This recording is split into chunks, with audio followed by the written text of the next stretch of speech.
menjadi murid saya haram sholawat karena fulus, yang istifadah mengambil ilmu daripada kajian-kajian kami, tidak pantas lagi mengatakan itu. Malu kepada Rasulullah SAW. Kalau sholawat karena Rasulullah pantas disolawati. Jika zikir karena Allah pantas diingat, bukan karena pengen dapat pahala lagi. Belajar jadi ahli ma'rifat.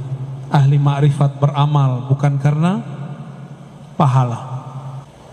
Ya, jadi mulai detik ini, pagi ini, jangan lagi amalkan amal-amalan. Kalau mau beli rumah, sholawat sekian. Bukan begitu cara memahaminya. Boleh amal begini, tapi dengan niat yang diganti. Ya Allah, jika tidak punya rumah membuat aku lupa kepada Engkau, maka ya Allah, berikanlah aku rumah berkah sholawat kepada Rasulullah. Boleh. Saya kemudian menyapa Rasulullah. Allahumma salli ala Sayyidina Muhammad. Assalamualaikum ya Rasulullah. Assalamualaikum ya Habibullah. Assalamualaikum ya Sayyidi ya Rasulullah. Begitu terus saya baca.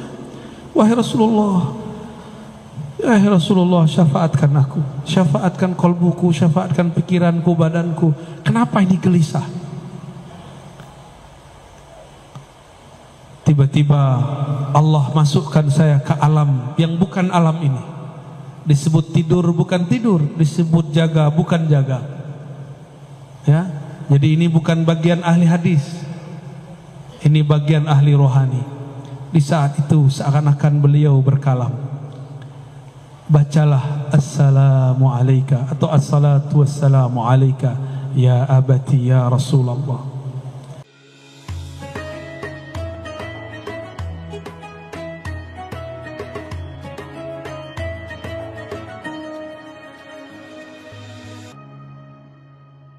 Pak Buya, alhamdulillah. Jadi Buya, kami di sini minta ijazah talqin.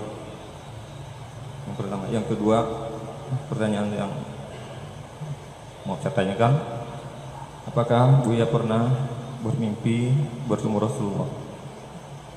Andai pun nanti Buya bermimpi, sampaikan salam saya. Terima kasih.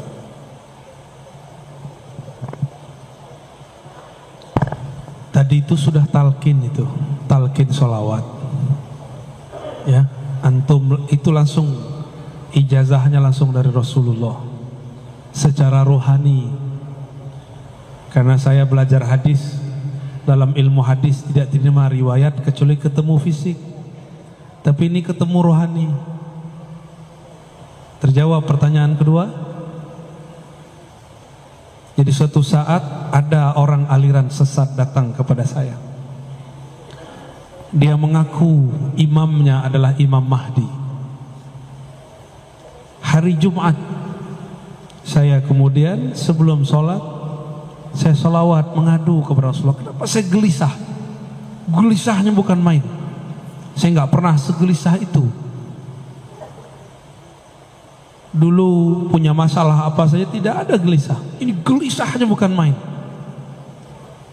Sebelum Jumatan, saya kemudian menyapa Rasulullah. Allahumma salli ala Sayyidina Muhammad. Assalamualaikum ya Rasulullah. Assalamualaikum ya Habibullah. Assalamualaikum ya Sayyidi ya Rasulullah. Begitu terus saya baca. Wahai Rasulullah, wahai Rasulullah, syafaatkan aku, syafaatkan kolbuku, syafaatkan pikiranku, badanku. Kenapa ini gelisah? Tiba-tiba Allah masukkan saya ke alam yang bukan alam ini. Disebut tidur bukan tidur, disebut jaga bukan jaga. Ya, jadi ini bukan bagian ahli hadis, ini bagian ahli rohani. Di saat itu seakan-akan beliau berkalam. Bacalah assalamu alayka atau assalatu wassalamu alayka ya abati ya Rasulullah. Pas mau azan saya sadar lagi, terbangun lagi. Maka benarlah kata Nabi, man ra'ani fil manam fasayaran yaqzah. Siapa yang bermimpi ketemu aku akan bertemu aku dalam keadaan jaga. Disebut jaga mimpi, disebut mimpi kok terasa jaga. Ya. Alhamdulillahirabbil alamin. Tapi ingat, saya bukan orang suci. Kan tadi tanya ya, saya sebenarnya malu menceritakan ini. Ya. Nanti ada orang hasad bilang, Ustaz, gak boleh cerita mimpi. Mana dalilnya? Mana dalil gak boleh cerita mimpi? Gak ada dalilnya. Tapi jangan terlalu berlebihan dengan mimpi. Biasa aja, ya. Orang mimpi belum tentu dia wali. Sebagaimana yang tidak mimpi belum tentu tidak wali. Ya. Paham? Jadi mimpi itu terjemahan dari alam sadar. Kita ini punya kesadaran alam bawah sadar. Dia sadar tapi di alam bawah sadar. Ini ternyata maksud kalam Nabi. Bainama ana naimun wal yaqazah. Antara aku tidur dan bangun, itu disebut alam bawah sadar. Nabi sudah sebut istilahnya 14-15 abad yang lalu. Ahli psikologi baru menemukan istilahnya sekarang. Mereka sebut trans. Tapi mereka pun bingung trans itu apa. Karena trans yang mereka tahu cuma Trans Jakarta, Pontianak, Singkawang. Allahumma salli ala Sayyidina Muhammad.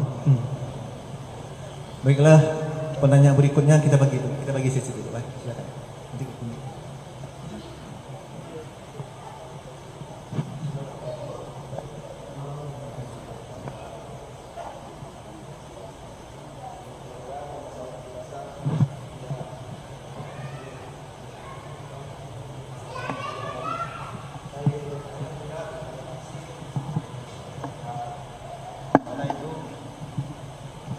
Selama ini menganjal di dalam hati saya, Buya, yang mana tafsir Bismillahirrahmanirrahim, apakah itu dengan nama Allah atau dengan atas nama Allah, ya Buya? Kalau dengan nama Allah, kalau untuk terjemahan bahasa Indonesia memang itu tidak ada, Buya.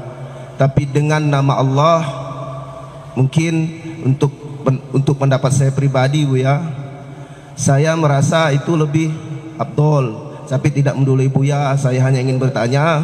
Kedua, apakah tunjukkanlah kami jalan yang lurus atau bimbinglah kami di jalan yang lurus? Iya Buya, pertanyaan saya dua, mungkin itu aja yang dapat saya sampaikan. Billahi taufiq wal hidayah. Assalamualaikum warahmatullahi wabarakatuh. Waalaikumsalam warahmatullahi. Bagus pertanyaannya ya. Apa makna daripada Bismillahirrahmanirrahim? Apakah bi dengan nama atau atas nama? Ini teori dulu ya, pakai ilmu nahu sorof, jangan sarap ya. Nahu, ilmu nahu. Dalam ilmu gramatikal bahasa Arab ada yang disebut huruf jar atau huruf khafat. Huruf yang membuat kata setelahnya berbaris di bawah. Ismun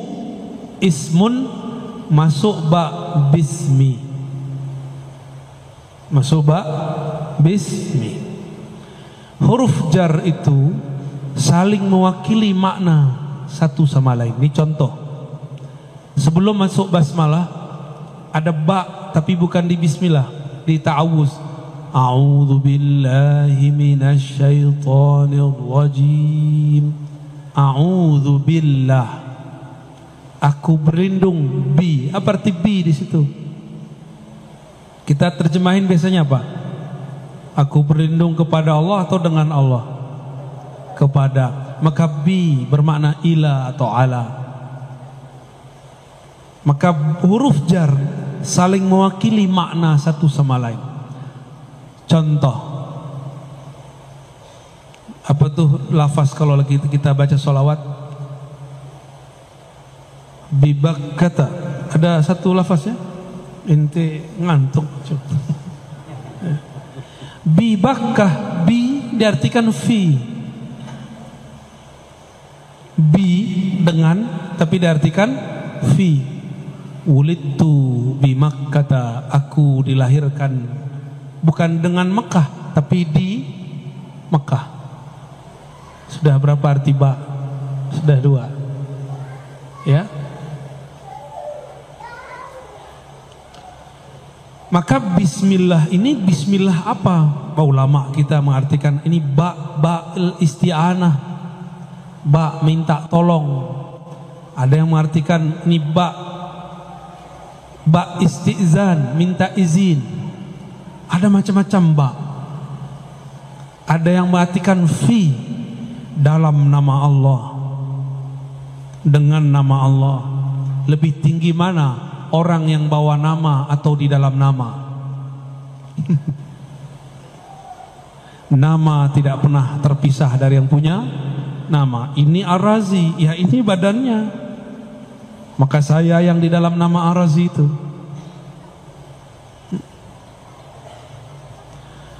Namun kita ini bukan Allah. Maka tidak boleh mengatakan dengan atau di dalam nama Allah, aku di dalam Allah, Allah di dalam aku. Itu ajaran sesat. Berarti dia mengatakan dirinya bersatu dengan Allah. Itu pun tidak boleh. Akidah Ahlus Sunnah melarang itu. Itu akidah orang-orang sesat. Kita bertasawuf, kaidahnya harus akidah Ahlus Sunnah wal Jamaah. Tidak boleh keluar, satu jengkal pun tidak boleh keluar, satu jari pun tidak boleh keluar. Keluar zindik. Keluar zindik. Maka rasakan saja apa makna yang tumbuh dari kata ba. Bismillah, dengan nama, atas nama, kepada nama. Atau boleh dalam rahasia nama, boleh. Saya kalau bawa surat dari Pak Wakil Bupati, Wakil Wali Kota, atau Gubernur, atau Presiden, atau pimpinan, saya datang ke instansi bawa stempel, diterima atau tidak? Pasti diterima. Kenapa? Ada stempelnya dengan atau atas nama pemimpin. Dulu guru-guru kita juga begitu. Jika ada santri datang kepada syekh, kalau bawa nama temannya pakai surat, saya bawa surat dari guru saya, dibuka. Walaupun ada antri 1000, pasti dia yang didahulukan. Ya, kalau bawa nama, itu baru bawa nama makhluk.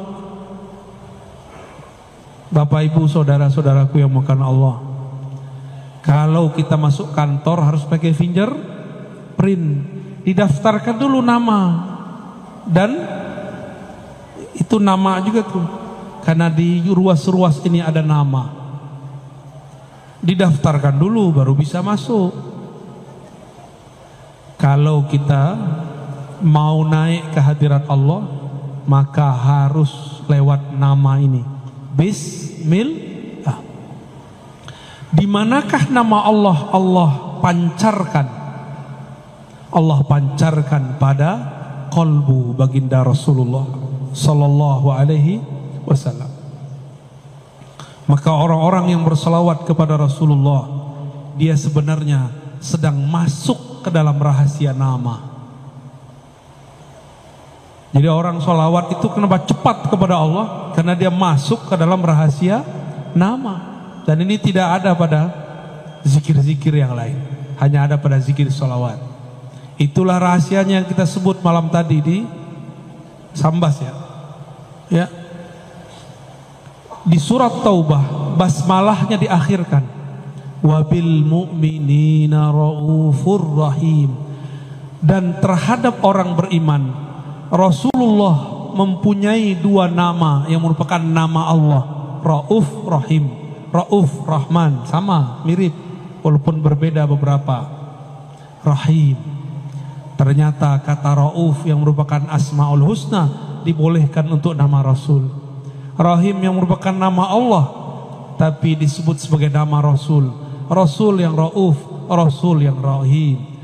Maka Allah menyayangi makhluk lewat Rasulullah. Maka siapa yang berselawat kepada Rasulullah, dia telah masuk ke dalam rahasia nama-nama Allah. Inilah rahasianya kenapa sholat jadi sah ketika kita Bismillah. Inilah rahasia juga kenapa mazhab Malik, di mazhab Malik lama tidak ada basmalah di Fatihah, tapi dia tetap membaca sholawat di akhir, maka sah sholatnya. Ya, karena itu rahasia nama. Wallahu a'lam bishawab.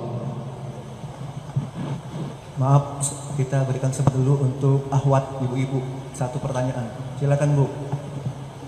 Nanti kita rolling. Kalau tidak ada, saya sarankan kepada bapak-bapak. Tunggu dulu Pak. Ada, silakan.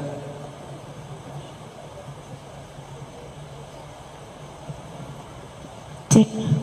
Afwan Ustadz, saya ingin bertanya, apakah jika kita beramal tanpa mengharapkan apapun dari orang lain sudah termasuk beramal ikhlas karena Allah Subhanahu wa taala? Baik, sekian, terima kasih. Baik. Iya. Beramal tidak berharap apapun. Ini bagian dari bab al-ikhlas. Tidak berharap ke orang, tapi masih berharap kepada Allah. Maka ikhlas pun bertahap. Ada ikhlas awam, ikhlas ummal, ikhlasnya pekerja. Kalau pekerja bertambah lembur, bertambah tunjangan, semangat. Ya. Tapi saya beberapa hari ini selalu ditemani oleh orang-orang yang tidak digaji. Mereka pengen khidmah. Mereka tidak cari lemburan di dunia. Mereka ini lembur-lembur akhirat. Ingin dapat bonus di sisi Allah. Apa bonusnya? Ridha Allah. Kalau surga terlalu biasa diminta. Tapi kalau minta ridha Allah, yang punya surga pun kita dapat temui. Maka ikhlas pertama, ikhlas minta pahala. Beramal karena ingin dapat pahala. Kalau tidak ada pahala, dia tidak beramal. Kalau tidak ada, Ustadz mengatakan satu sedekah dilipat ganda jadi 10. Kalau Ustadz tidak bilang begitu, dia tidak beramal. Jika tidak ada Ustadz mengatakan sholat duha memudahkan rezeki, maka dia tidak sholat duha. Jika tidak ada kiai mengatakan sholawatlah engkau rezekimu datang sendiri, dia tidak sholawat. Dia sholawat bukan karena cinta Rasul, tapi karena cinta fulus. Maka yang menjadi murid saya haram sholawat karena fulus. Yang istifadah mengambil ilmu daripada kajian-kajian kami, tidak pantas lagi mengatakan itu. Malu kepada Rasulullah SAW. Kalau sholawat karena Rasulullah pantas disolawati. Jika zikir karena Allah pantas diingat, bukan karena pengen dapat pahala lagi. Belajar-belajar jadi ahli ma'rifat. Ahli ma'rifat beramal bukan karena pahala. Kita punya kawan, ada kenalan, beda. Kalau kenalan mendekat karena pengen sesuatu. Karena yang ini politisi, pejabat, dia mendekat supaya proposalnya diterima.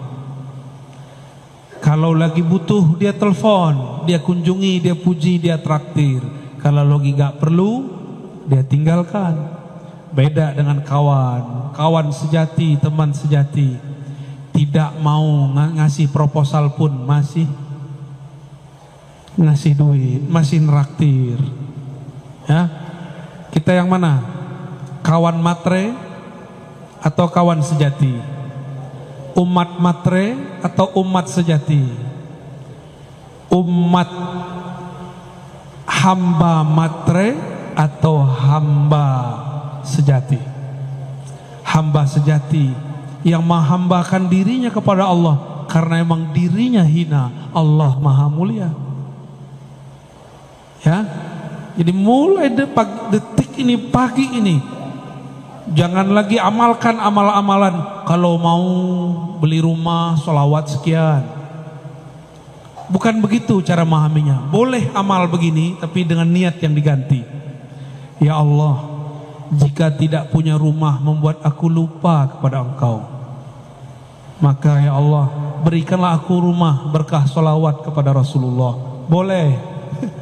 Ya, sehingga jika aku punya rumah, ya Allah, aku tambah banyak bersolawat kepada Rasulullah.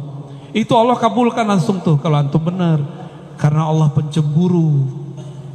Allah pencemburu. Allah tidak mau terbersit di kalbu kekasihnya sesuatu yang mengganggunya. Ya Allah, jika ini menggangguku, wujudkanlah dia dan jangan jadikan dia penghalang antara aku dan engkau. Allah wujudkan dalam waktu yang dia mau dan tentukan, bukan di waktu yang kita mau dan tentukan. Fi waqtil ladzi yurid la fi waqtil ladzi turid. Maka ikhlas tertinggi, ikhlas al-arifin, ikhlas orang-orang yang arif, yang kenal Allah, yang dia selawat karena dia mengenal Rasulullah dan ingin menjadi umat sejatinya Rasulullah. Kalau enggak jadi umat sejatinya fulus. Dan orang-orang yang berwirid karena pengen menarik rezeki, dia akan lelah setiap hari. Karena nunggu-nunggu, saya sudah zikir, kenapa tidak ada rezeki yang ketarik? Ya, yang paling lucu datang ke seorang ustadz plus dukun, uskun. Kata si ustadz, baca ini rezekimu lancar. Tapi ustadznya rezekinya mandek. Datang ke ahli zikir, ngasih solawat supaya engkau punya mobil, dia enggak punya mobil. Main-main namanya itu ya. Itu membuat kita syak. Jangan. Sekarang salawat hanya untuk Rasulullah sallallahu alaihi, zikir hanya untuk ridha Allah subhanahu wa ta'ala. Jadi silakan saudariku dinaikkan ikhlasnya. Tadi ikhlasnya sudah bagus, tidak berharap ke makhluk, sekarang berharap kepada Khalik. Apa yang diharapkan bukan hal-hal yang fisik, tapi hal-hal yang bersifat rohani. Rohani intinya rahmatullah, kasih sayang Allah. Kalau sudah kasih, berapapun kita beri. Ya, Allahu a'lam bissawab. Oke, berikutnya. Dari tadi ini nunggu. Silakan. Satu pertanyaan aja Pak ya, biar bisa berbagi yang lain. Assalamualaikum warahmatullahi wabarakatuh. Saya mau nanya Buya, karena saya salah satu penggemar dari YouTube-nya Buya. Yang saya akan tanyakan, mohon diterangkan hubungan antara jasad, kolbu, fuad dan sir. Itu aja Buya. Assalamualaikum warahmatullahi wabarakatuh. Assalamualaikum warahmatullahi wabarakatuh. Jasad ini perangkat, yang mengendalikan adalah raja. Rajanya kolbu. Si raja ini di dalam struktur dia memerintah, ada lagi rajanya. Ada raja di atas raja. Itulah fuad. Si fuad inilah yang menggerakkan, memutuskan, kamu begini, kamu begitu. Kolbu itu berubah-ubah. Sumyal qalbu litaqallubih. Disebut kolbu karena dia berubah-ubah. Tapi kalau sudah menjadi fuad, dia punya pendirian. Dia punya pendirian, ya. Dia punya yang disebut dalam bahasa Arab mauquf atau mauqif, tempat dia berpendirian. Wala taqafu ma laysa laka bihi ilm. Jangan engkau berwukuf, berpendirian terhadap yang engkau tidak punya ilmunya. Maka ilmu itu ada di fuad. Karena inna sam'a wal basara wal fuada, sesungguhnya sama, basar, fuad, semuanya akan ditanya, diminta pertanggungjawaban. Mas'ula, ditanya oleh Allah subhanahu wa ta'ala. Jadi fuad ini yang membuat keputusan di dalam kolbu. Tapi si fuad bisa memutuskan karena ada otaknya. Otaknya fuad, otak dari otaknya kolbu disebut lub. Lub itu inti. Berarti apa? Inti. Maka orang-orang yang mempunyai spirit ini disebut ulul albab. Dan ini lebih tinggi dari profesor, lebih tinggi dari filsuf. Dia berbicara jauh ke depan. Maka mereka bisa memprediksi kalam-kalamnya karena dia berbicara dengan lub. Kata-katanya berlaku sampai beberapa abad ke depan. Seperti imam-imam mazhab yang 4. Mereka berfatwa sesuatu yang baru cocok untuk zaman ini. Contoh, Imam Abu Hanifah mengatakan zakat fitrah boleh dengan yang senilai dengan beras atau gandum, makanan pokok. Coba saya tanya Bapak Ibu nih, dikasih beras, dikasih fulus, pilih mana? Jujur, dikasih beras apa fulus? Matre semua ya. Ibu-ibu dikasih beras, dikasih duit, pilih mana? Hah? Enggak, ibu-ibu jawabnya lain. Yang ngasih beras aja lah. Suami maksudnya. Itu kalam dikalamkan abad kedua. Tahun 130 beliau berfatwa begitu. Tahun 150 dibid'ahkan orang. Tapi di tahun 2000 hampir semua kiai ulama membolehkan bayar zakat fitrah dengan duit, bahkan yang senilai dengan duit, pakai pencet-pencet. Apa tuh namanya? Dijikir digital. Bid'ah bener antum tuh. Ya, itu yang ngomong Imam Abu Hanifah. Abad kedua dia berbicara, 12 abad setelahnya baru terang benderang dia berbicara dengan lubnya. Lain dengan Imam Syafi'i. Imam Syafi'i berbicara dengan ruhnya. Kata beliau, wajib baca Fatihah dalam sholat, mau imam mau makmum, karena munajat kepada Allah tidak dapat diwakilkan. Jadi Allah kasih anugerah lub kepada Abu Hanifah, agunah ruh kepada Imam Syafi'i, ma'rifatul ruh. Semuanya dapat ilmu ini, tapi yang mereka sampaikan ini beda-beda ilmu. Udah gitu ya, terjawab. Alhamdulillah. Alhamdulillah. Oke, Pak Ustadz dari tadi nih udah silakan Pak Ustadz.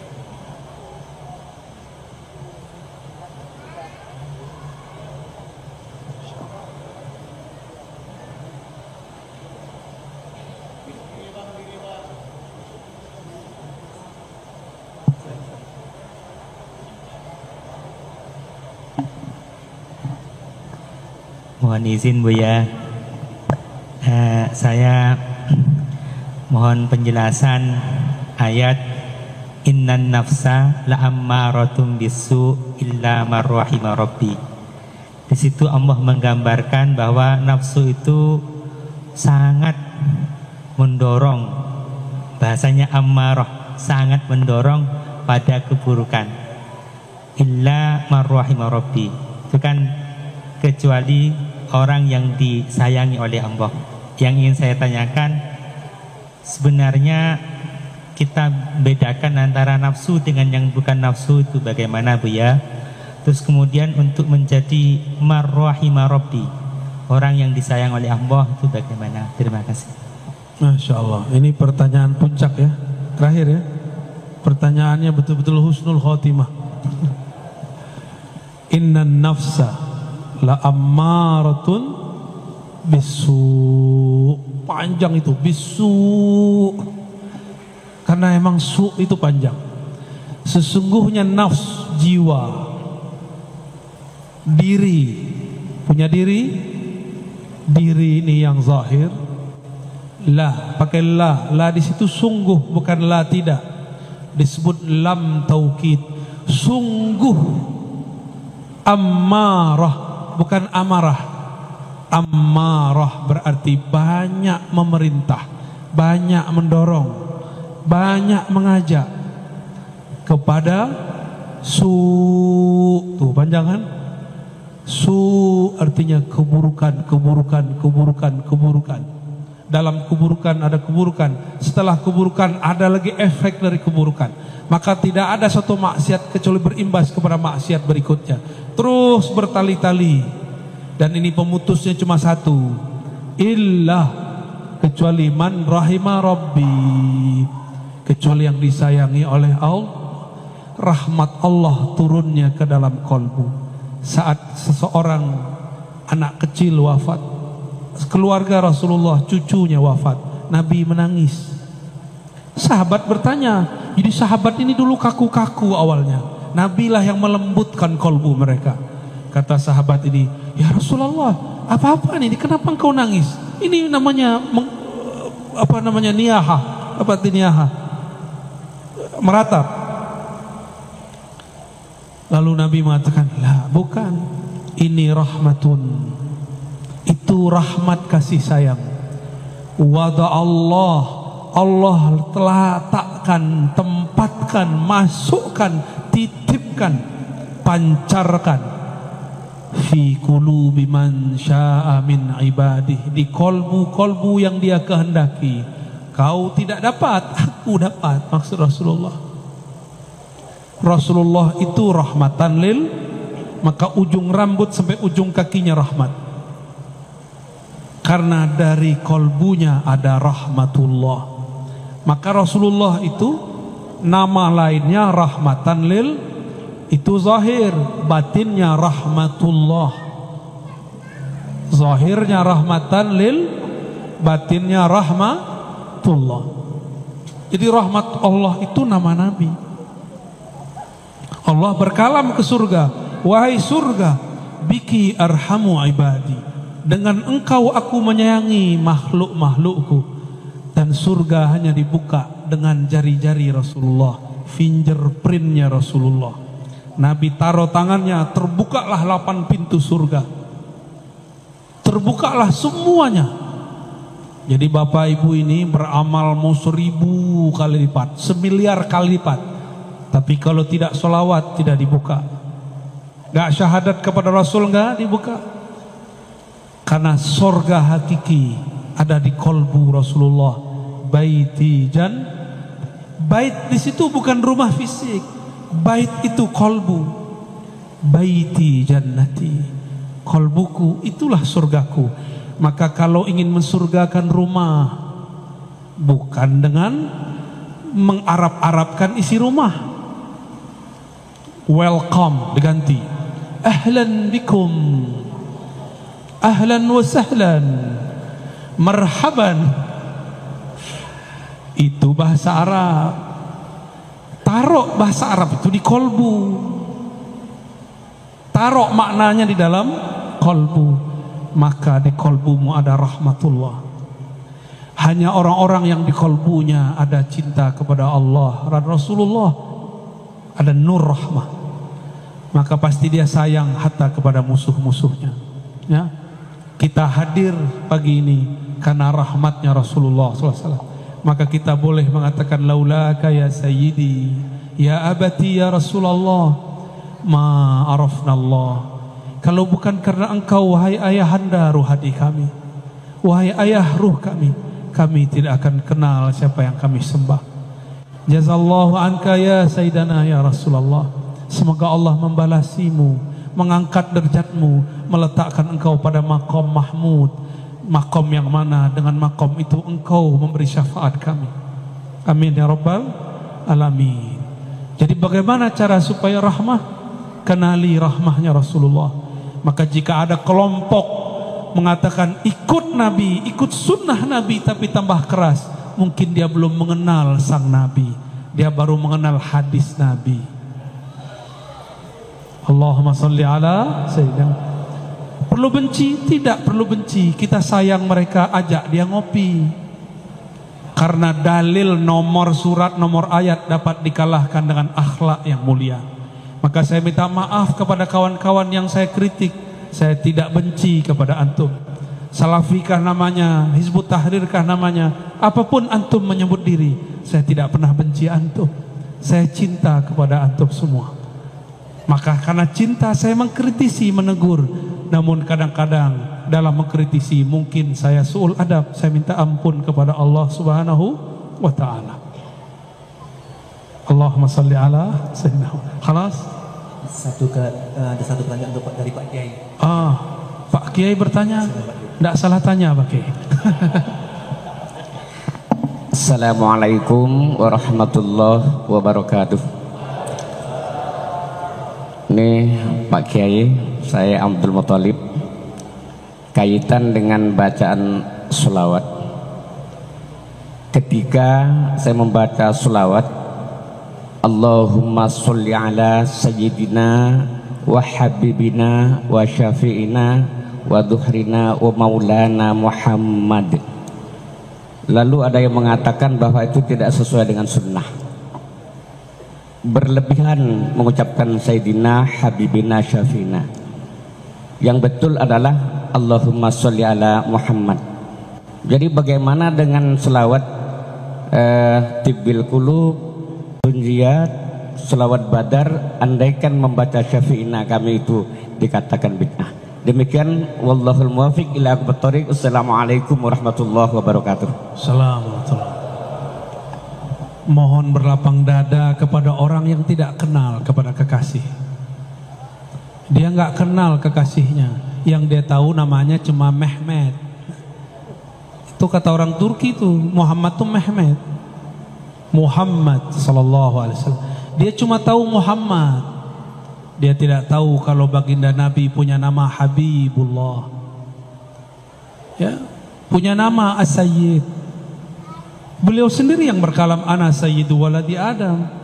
Akulah sayyidnya anak manusia. Kamu anak manusia atau anak kera? Kalau engkau bersayyid kepada Rasulullah, katakan sayyidi, sayyidina, sayyidi, sayyidku, tuanku, sayyidina, tuan kami. Giliran Syekh Ibnu Taimiyah disebut Syekhul Islam, Al-Mujtahid Al-Mutlaq. Kenapa Nabi Muhammad tidak boleh dikasih gelar Syekhi wa Maulai? Kenapa tidak boleh? Sayyidina Umar datang kepada Sayyidina Bilal. Apa kata beliau? Marhaban bi maulana wa maula maulana. Hadis sahih. Silakan cari sendiri. Mungkin mereka belum kenal riwayat ini. Ini orang-orang terdekat Rasulullah. Adakah iman kita yang lebih tinggi dari Abu Bakar As-Siddiq radhiyallahu ta'ala anhu? Ada yang lebih tinggi dari Sayyidina Bilal, Sayyidina Abu Bakar, Sayyidina Bilal, Sayyidina Umar. Sayyidina Umar ketemu Sayyidina Bilal yang hitam legam. Kalau berbicara cuma giginya yang terlihat. Maka dicandai oleh sahabat Abu Darda. Ya Aswad, oi keling, oi tam. Bilal enggak terima. Saya hitam, tapi jangan panggil saya hitam. Ngadu kepada Rasulullah karena beliau ayahanda ruhani mereka. Rasulullah sidang Abu Darda. Fika syai'un minal jahiliyah. Di dalam dirimu masih ada jahiliyah. Padahal beliau seorang sahabat. Apalagi kita. Maka orang-orang yang ngejek, suka ngejek-ngejek, ustadz kita diejek sama dia. Disebut sesat, ahli bid'ah, zindik, ya. Saya nggak tersinggung, Pak. Saya cuma sedih melihat ente ngaku ikut Rasul tapi jauh dari akhlak Rasulullah SAW. Inna fikum syai'an bal asya' minal jahiliyah. Di dalam diri kalian masih banyak jahiliyah. Ciri-ciri suka merendahkan orang, suka mengata-ngatai, melabeli orang dengan kata-kata sesat, kata-kata zindik. Apalagi ada yang tahu gelar saya di sana di alam YouTube? Hah? Subhat. Udah wajah hantum dan aneh. Lebih subhat wajah aneh emang. Subhat. Apalagi? Khurafat, dongeng, ya. Saya nggak tersinggung, Pak. Saya cuma malu. Orang kok ngaku ikut sunnah Nabi, manhaj Rasul, manhaj salaf, tapi kok akhlaknya jauh dari salafus saleh. Nggak ada salaf begitu. Salafnya salaf sahabat Nabi. Ketika ada seorang sahabat cuma mengolok-olok, belum menghina, ini menghina. Sahabat cuma mengolok-olok. Datanglah Sayyidina Umar. Sayyidina Umar mengatakan, anta maulana, engkau tuan kami, sayyid kami. Wa maula maulana, dan tuan yang dimerdekakan oleh tuan kami. Dulu ternyata Bilal itu budak, dimerdekakan oleh Abu Bakar As-Siddiq. Abu Bakar dipanggil oleh Sayyidina Umar maulana. Maka maulana ini bisa kepada Allah, bisa kepada Rasul, bisa kepada guru. Ya, gimana? Ada semua. Datang Sa'ad bin Mu'az, hadis Sahih Bukhari, hadis Sahih Al-Bukhari. Antum percaya Sahih Bukhari nggak? Kalau aneh percaya tiap hari. Dulu kita 15 tahun bolak-balik. Sa'ad bin Mu'az ketika datang, dia ini seorang guru hakim qadhi di kampungnya dan sangat adil. Kata beliau, "Kumu li sayyidikum." Berdirilah kalian, sambutlah sayyid kalian. Nabi melihat anaknya, cucunya Al-Hasan Al-Husain alaihimassalam sedang bergelut asik bermain. Lucunya Sayyidina Al-Hasan, indahnya Sayyidina Al-Husain. Kata Nabi, "Huma syabab, huma sayyida syababil jannah." Mereka berdua ini sayyid pemuda-pemuda surga. Nanti di surga nggak ada orang seumuran antum, ada yang seumuran aneh. Nggak ada seumuran Pak Kiai, adanya seumuran aneh Pak Kiai, 33 sampai 35. Ya, mohon maaf yang sudah agak tua ya. Seumuran Nabi Isa diangkat 33 tahun lebih kurang. Seumuran itu umur puncak orang mulai menapaki jalan spiritual rohani. Baru nanti kematangannya sampai di umur 40 secara fisik. Tapi Nabi Isa sudah 40 di umur 30-nya. Maka jangan tertipu oleh angka-angka. Angka itu cuma hitungan badan. Angka sejati adalah kedekatan engkau kepada Allah Subhanahu wa ta'ala. Jika Sayyidina Al-Hasan Husain disayyidkan Nabi, Sa'ad bin Mu'az disayyidkan Nabi, Sayyidina Bilal seorang budak azan disayyidkan Nabi, Abu Bakar disayyidkan oleh sahabat-sahabat, maka Nabi Muhammad Sayyidus Sadah, Sayyidul Habaib, Sayyiduna Sayyidul Alamin, penghulu alam semesta. Kalau dia kurang kenal, kita maklumi. Maka saya katakan Pak Kiai, wa'arid anil jahilin, jangan layani orang-orang tidak mengerti. Itu bahasa harusnya, bahasa kasarnya. Ini tafsir kekerasan. Wa'arid anil jahilin, janganlah engkau melayani orang-orang yang jahil, bodoh, jahil murakkab. Saya ambil yang pertama aja ya, itu sisi kegelapan saya.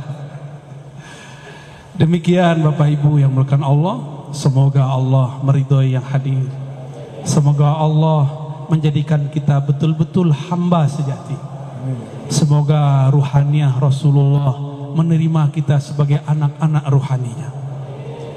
Ala hazinniya wa likulli niyatin salihah. Salatu wassalamu alaika ya abati ya abana ya abal arwah ya sayyidana ya Rasulullah.